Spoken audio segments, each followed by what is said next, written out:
Welcome back, everyone, to the Bible and Life podcast. I'm glad you're joining us today on this episode, and really hope you all had a wonderful Christmas time. We had a terrific Christmas Eve. Me and my kids, my granddaughter, my wife, we all went to a Christmas Eve service at a church here in town, and had a bunch of people over that evening, just friends and family. Lots of great conversation and laughter, and that was wonderful Christmas Day. We just traveled to various members of the family and got to spend a few hours with each of them, and so that was nice as well. And so we really had a great Christmas. I hope you had a great Christmas as well. And now as we prepare for a new year, one of the things I've been thinking about, particularly relating to this podcast, is it's just been super encouraging to me to see the slow and steady progress and growth of the podcast. I've gotten more comfortable with what I'm doing, and there's been more and more listeners. And crazy thing, as I've mentioned before, is how international that is, and that's encouraging. And I'm sure that there are others who might be interested in a simple Bible teaching podcast such as this one. And you could help them out, help me out, help us all out by just sharing the word and letting maybe your friends or your family know that, hey, if you're interested in the Bible and you're interested in podcasts, here's a great option for you that just brings those two together as a place to teach the Bible on a podcast. So I would love it if you would spread the word and share with your friends, share on Facebook or Instagram, Twitter, or whatever social media platforms you use, and just help others who might benefit from and enjoy this podcast to be able to find it. And so subscribe if you haven't, share if you haven't, and if you're of a mind to, and just help people find the Bible and Life podcast as we move into 2019. All right, today in this episode, we are really going to be turning towards the final section of the Sermon on the Mount. And Jesus is about ready to drive home the point and really wrap things up in the Sermon on the Mount. And he begins to present us with a choice. And every day we're confronted with choices, right? Like every day we have big and small choices. What are we going to wear? What are we going to eat? And some of that, sometimes in life we have big choices. Do I want to stay with this job, quit this job, start a new job? And all of that. Is it time to have kids or not? Should I marry him? Should I marry her or not? Choices. And every day we're confronted with choices. Most are small. And those small choices actually shape who we become. And then all of a sudden we have big choices, and those big choices can lead us into new directions. But our choices really shape the kind of person we become. And in this final section of the Sermon on the Mount that we begin in this episode, Jesus begins to present us with a choice. He says we have a choice to make. And before we jump into the choice that he presents with us, just a little bit of review, since it's been a couple episodes off and since the Sermon on the Mount is really a big sweeping section of Scripture. Let's just make sure we haven't forgotten where we're at. The theme of the Sermon on the Mount, as we've said, is really the idea of surpassing righteousness. Clear back in Matthew chapter 5, Jesus says that unless your righteousness surpasses that of the scribes and the Pharisees, you cannot enter the kingdom of heaven. And from there, then, he goes into what really might be called part one of the body of the Sermon on the Mount, where he gives examples of surpassing righteousness. It's not enough to avoid murder. We need to avoid anger and contempt, and he intends to make us into the kind of people who can do that.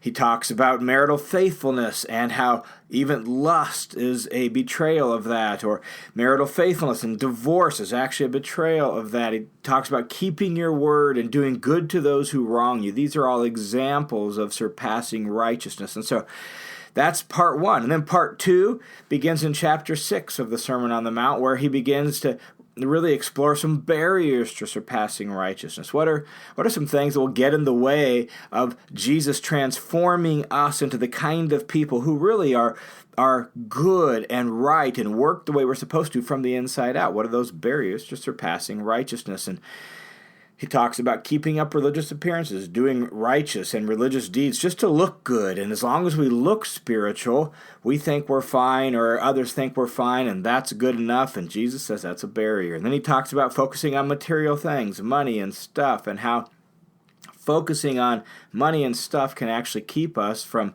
seeking first the kingdom, and it attracts all our energy, and therefore it gets our heart, and so that's a barrier. And then he talks about a superiority complex and how that leads to judging others and wanting to fix everyone else but not paying attention to ourselves. And we would do well to actually pay attention, he says, to the log in our eye more than the speck in other people's eye, and that's that superiority complex. It's a barrier. So that's where we left off, was with that, and now we're ready to move into this final section that picks up in Matthew chapter 7, verse 13, and goes all the way to the end of the Sermon on the Mount, verse 27. And this final section has really a series of appeals to us as followers of Jesus, and it includes three pairs of contrast. Matthew 7, 13 through 27, three pairs of contrast. There are two gates, there are two trees, there are two houses in this final section.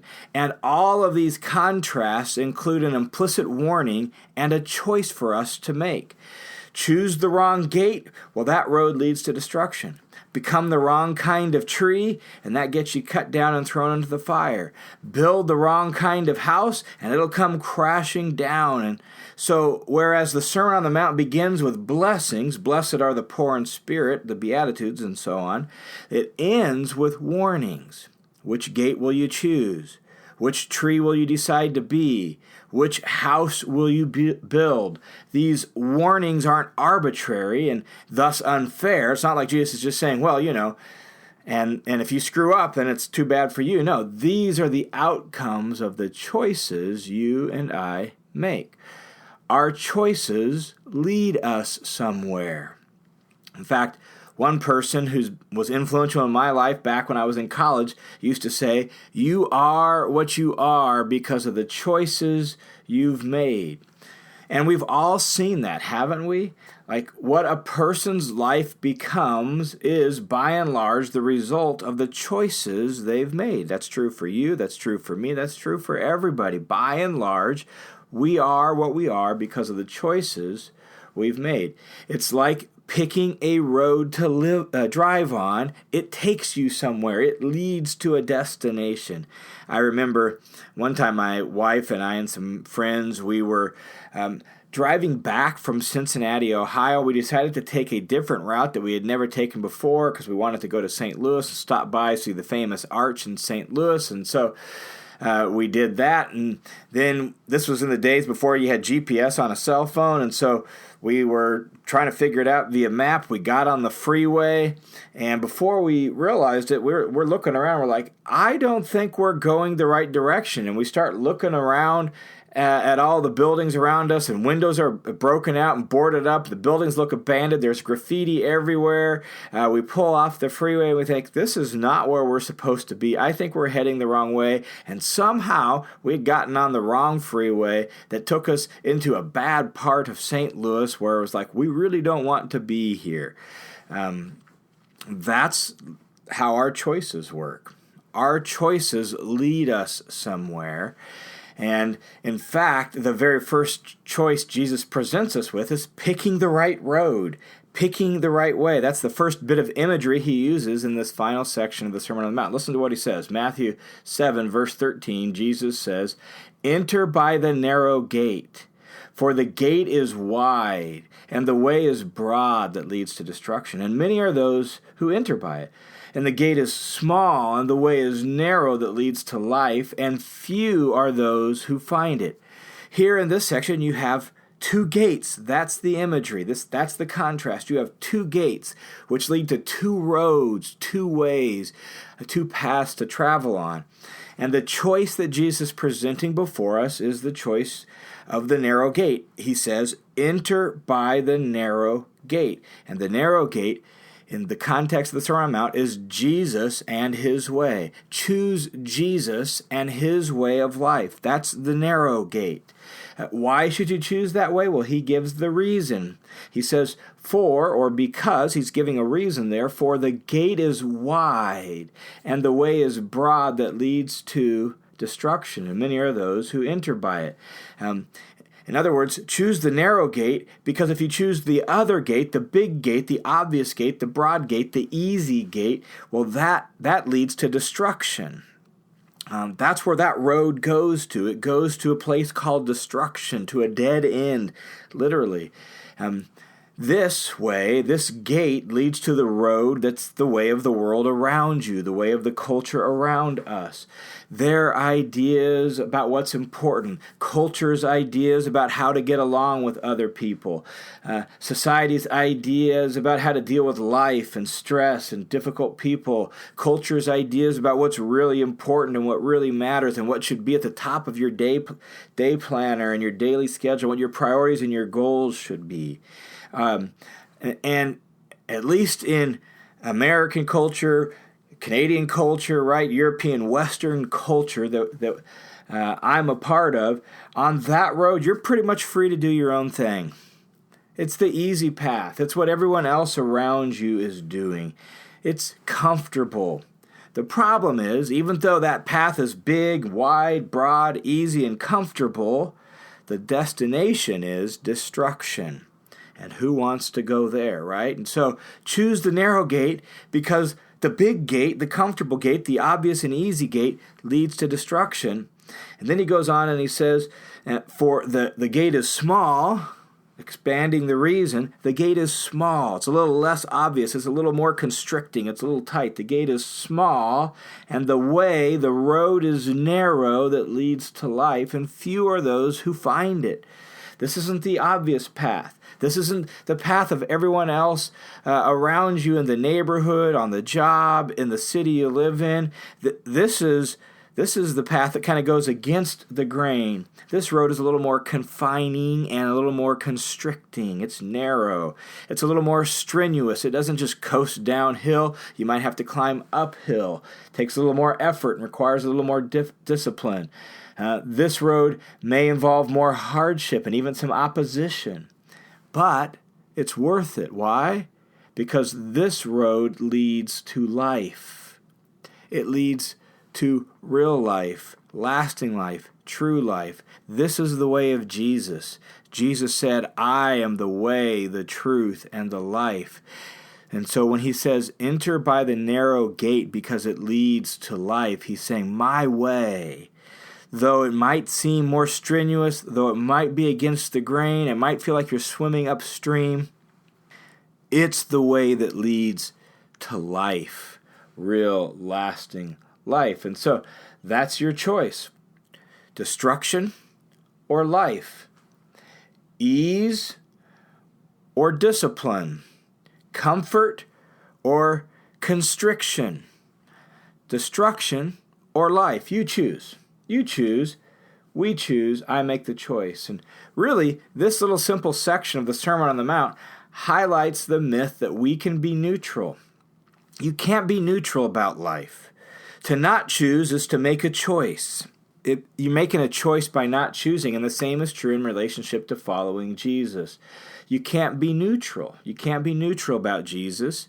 You are making a choice, whether your choice is to say, you know what, I'm just not going to make a choice. That's still making a choice. It's making a choice to say, I'm not going to decide. I'm not going to do the effort. And so you can't be neutral. You have to choose.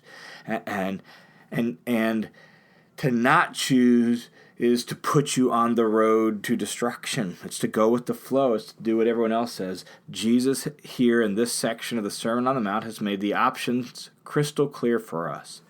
Enter by the narrow gate.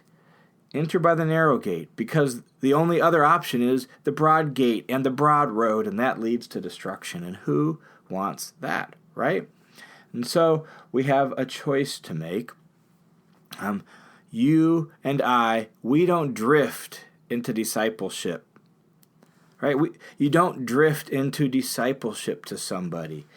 You don't drift into discipleship to Jesus. You have to choose. You have to decide. You have to plan. You have to chart your course. Do you want to be a follower of Jesus? Do you want to be a disciple of Jesus? Well, you have to make a choice. And that's ultimately what the Sermon on the Mount is all about.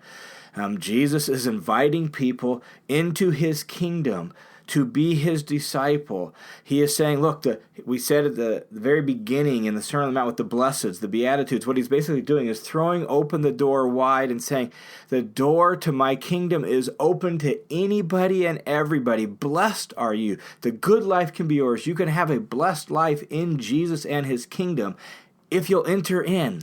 If you'll come into his kingdom through the narrow gate, through the narrow door, you have to plan, you have to chart your course. And choosing the narrow gate doesn't just mean believing in Jesus. Choosing the narrow gate doesn't just mean having some sort of loose association with God or church or people who know Jesus. Choosing the narrow gate means choosing to follow Jesus as teacher and leader of your life. And that's what it means to be a disciple. You choose to say, Jesus, you're going to be my teacher in the way of life. You're going to be the one who leads my life. And so I'm going to follow you. I'm going to trust what you say. I'm going to trust your wisdom. I'm going to trust your ideas about life. I'm going to trust your agenda for life. I'm going to trust that you know what life really is about. And I'm going to let you teach me how to do life. That's what it means to be a disciple.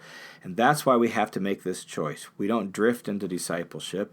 And that's the whole point of the Sermon on the Mount. Are you going to be a follower of Jesus or not? Make your choice. Make your choice. Narrow gate or broad gate. And if you choose the narrow gate, Jesus will lead you in the way of life. He said that he has come that we might have life and have it abundantly. Jesus is an expert at life. He knows what it means to be human. He knows the best way to do life. He knows the way you and I are designed to function. And that's why he's calling us to choose. He wants us to choose. He knows that his path, his way, his road, the gate that he's presenting to us, he knows that'll lead to the way of life. So the question for you and for me is, do you actually have confidence in him that he knows what he's talking about enough to actually listen to him? Do we actually have confidence to listen to him? To choose to listen to him and to do what he says is to choose the narrow gate. And so I'm actually recording this on New Year's Eve. So why not, as we enter into a new year, to say, you know what, Jesus, I'm going to trust you. I'm going to put my confidence in you. I'm going to choose your way. I'm going to choose it every morning when I get up, that I'm going to let you teach me about life and how to do life. Enter by the narrow gate, because that gate leads to life. That gate leads to the way of life. And here's the cool thing about being a disciple. You don't have to be perfect. You don't have to be great at it to be a genuine disciple, to let Jesus teach you about life.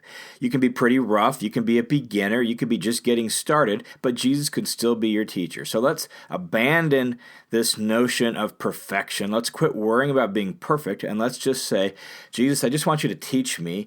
And we begin to learn, and we grow, and he's patient, and he teaches, and he shows us a whole new way, and we change slowly by our association with Jesus as he is our teacher in the school of life. So here's the good news. Wherever you're at in your following of Jesus, I know plenty of people who are loosely associated with Jesus, but they don't really let him be the teacher in their school of life. And the good news is there's always an off-ramp and an on-ramp in life. You can take the off-ramp from the way you're doing it, and you can take the on-ramp onto the narrow road that leads to life. You can do that right now if you want to. You can change roads, and you can decide to choose the narrow gate today. And that doesn't mean choosing just to believe in Jesus. You may already believe in him, but you're like, Jesus isn't the teacher for me in the school of life. And you could say, you know what, Jesus, I'm going to let you be my teacher and the leader of my life. That's to choose the narrow gate. And so as we enter into 2019, since that's when I'm recording this, why don't you just prayerfully consider, what road am I on? What path am I taking? Take heed to Jesus' words. Enter by the narrow gate. For the gate is wide and the way is broad that leads to destruction. And that's the way everyone else is going. But the way is small and narrow that leads to life, and few are those who actually choose to walk that way. Why don't you and I be one of them? All right, God bless you guys. I hope you have a wonderful New Year's. And again, if you're of a mind to, and you think this podcast would be helpful to people you know, if you would share this with them, or if you haven't already, subscribe so that you don't miss an episode. That would be awesome. Hope you guys have a great New Year's, and we will see you next time on The Bible in Life.